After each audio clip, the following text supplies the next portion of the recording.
কি বলেছে তোমার আকাবির এগুলো সব ছাড়ো, কোরআন হাদিস কি বলেছে এটা খালি ধরো। কি বলেছে তোমার পীর, কি বলেছে আকাবির, কি বলেছে তোমার বাপ দাদারা।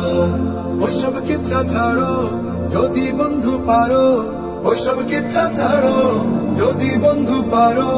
কোরআন হাদিস জেনে বুঝে একটু তুমি পড়ো। কোরআন হাদিস হলেই চলবে, 3 নম্বর কিচ্ছু লাগবে না। এইটা তো আরেক ফাইজলামি রে ভাই। কারণ কোরআন এবং হাদিস তুমি বুঝবা কিভাবে? এই যে আলিফ লাম মিম তুমি বুঝতে পারলা না, কিন্তু যালিকাল কিতাবুল লা রাইবা ফি ঠিকই বুঝলা। এই পার্থক্য তুমি করলা কিভাবে?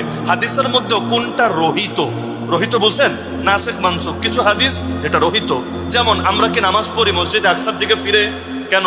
এটা কি হাদিসে নাই যে আল্লাহ নবী যে মসজিদে আকসায় ফিরে নামাজ পড়তেন? আছে। হাদিসের মান কি সহি না? অবশ্যই সহি। তা আপনি এদিকে কেন নামাজ পড়ছেন কেবলা বানিয়ে? ওদিকে পড়েন। বলবে না হুজুর এই হাদিসটা রহিত। তো কে রহিত করলো? পরবর্তী হাদিস। পরবর্তী হাদিস কোনটা? যেখানে আছে কেবলা এদিকে দিতে হবে। তো এটা আমরা পেলাম কিভাবে?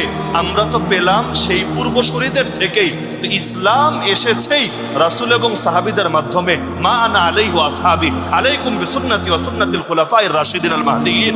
নবী যেখানে বলছেন আমার আদর্শকে আঁকড়ে ধরো, খুলাফায়ে রাশিদিনের আদর্শকে আঁকড়ে ধরো, আমার পথ মানবা, সাহাবীদের পথ মানবা।